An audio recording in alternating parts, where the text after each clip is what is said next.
wabarakatuh. Berjumpa lagi dengan Kak Sarah. Hari ini kita akan belajar soal cerita tentang kecepatan. Ini adalah materi kelas 5, tapi tetap dipakai dan digunakan di kelas 6, SMP, bahkan SMA.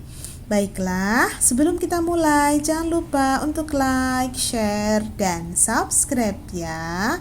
Langsung saja kita mulai. Kita baca soalnya. Gani mengendarai sepeda dengan kecepatan rata-rata 40 meter per menit dengan jarak tempuh 10 km. Berapa lama Gani mengendarai sepeda? Nah, sekarang kita harus tahu dulu apa yang sudah diketahui. Yang diketahui adalah kecepatan rata-rata. Jadi, yang diketahui adalah kecepatan. Kecepatannya berapa? Kecepatannya adalah 40 meter per menit. Kemudian, apa yang diketahui lagi selain kecepatan? Ada lagi, yaitu jarak. Jaraknya adalah 10 km. Berarti jaraknya adalah 10 km. Nah, sekarang sudah diketahui kecepatan dan jarak. Kemudian, apa yang ditanya? Yang ditanya adalah berapa lama Gani mengendarai sepeda? Berapa lama berarti waktu. Nah, waktunya berapa lama? Nah, sekarang sebelum menjawab, kita cek dulu satuannya. Nah, kecepatan satuannya adalah meter per menit. Berarti ini satuan jaraknya adalah meter. Sedangkan jaraknya satuannya adalah kilometer. Berarti ini harus disamakan dulu. Nah, kilometernya diubah jadi meter dulu agar nanti dalam menghitung lebih mudah. 10 km sama dengan 10.000 meter. Nah, sekarang kita jawab. Sekarang, rumus waktu adalah jarak dibagi kecepatan. Ini sebaiknya dihafal ya, rumus jarak, waktu, dan kecepatan. Nah, jaraknya berapa? Jaraknya tadi sudah kita ubah menjadi meter, 10.000. Kemudian kecepatannya berapa? Kecepatannya adalah 40. Berarti sekarang waktunya adalah 10.000 dibagi 40. 10.000 kalau dibagi 40 hasilnya adalah, kita sederhanakan ya. Nolnya kita hilangkan pada pembilang 1, pada penyebut 1. Nah, 1000 dibagi 4. 1000 dibagi 4 hasilnya adalah 250. Jadi, lama Gani mengendarai sepeda adalah 250. 250 apa? Satuannya tadi adalah menit. Jadi, lama Gani mengendarai sepeda adalah 250 menit. Paham ya? Baiklah, agar lebih jelas kita kerjakan satu soal lagi. Nah, sebuah mobil berangkat pukul 4 dari kota C menuju kota D yang berjarak 180 km. Berapakah kecepatan rata-rata mobil tersebut jika tiba di kota B pada pukul 06.15 menit? Nah, sekarang apa yang sudah diketahui? Yang diketahui adalah jarak. Yang diketahui adalah jarak. Jaraknya adalah 180 km.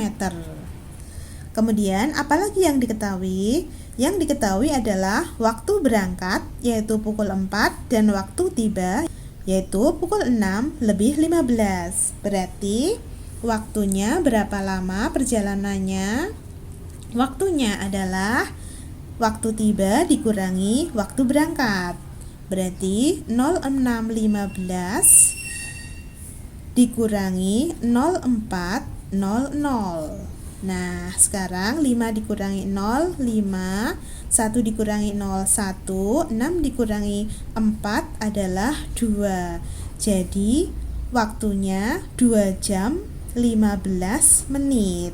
Kemudian, apa yang ditanya? Yang ditanya adalah kecepatan rata-rata mobil jika tiba di kota B pukul 06.15. Berarti yang ditanya adalah kecepatan. Baik, sekarang kita cek pada satuannya.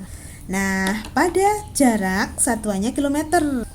Pada satuan waktunya masih dalam bentuk jam dan menit. Berarti kita jadikan jam saja agar memudahkan nanti dalam perhitungan.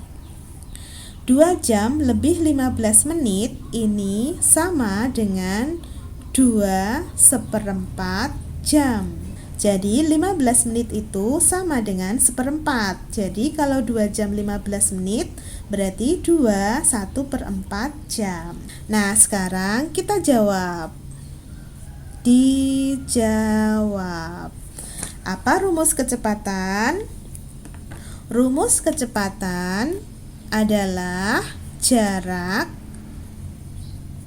dibagi waktu. Jadi sebaiknya rumus kecepatan dihafal, rumus jarak dihafal, dan rumus waktu juga dihafal agar memudahkan kita dalam mengerjakan soal cerita. Nah, jaraknya berapa? Jaraknya adalah 180. Waktunya adalah 2/1/4. Berarti kalau dijadikan pecahan biasa, ini berarti 4 dikali 2, 8. 8 ditambah 1, 9. Jadi 9/4 ya. Jadi waktunya adalah 9/4 jam. Nah, ini berarti 180 dibagi 9/4. Ini sama dengan 180 baginya diubah menjadi kali. Dikali 9/4-nya dibalik, yaitu 4/9. Nah, sekarang baru bisa kita kalikan. 180 dan 9 sama-sama bisa dibagi dengan 9. 180 kalau dibagi 9 hasilnya 20. Kalau 9 dibagi 9 hasilnya adalah 1. Sekarang 20 dikali 4. 20 dikali 4 hasilnya adalah 80. 80 dibagi 1. 80 dibagi 1 hasilnya adalah 80. Jadi kecepatan rata-rata mobil tersebut adalah 80. 80 apa? 80 km per jam. 80 km per jam. Paham ya? Bagaimana? Cukup mudah bukan tentang soal kecepatan? Baiklah, banyak-banyaklah latihan agar kalian semakin paham. Oke, cukup sekian dari Kak Sarah. Jangan lupa untuk like, share, dan subscribe ya. Sampai jumpa di video selanjutnya. Assalamualaikum warahmatullahi wabarakatuh. Sampai jumpa.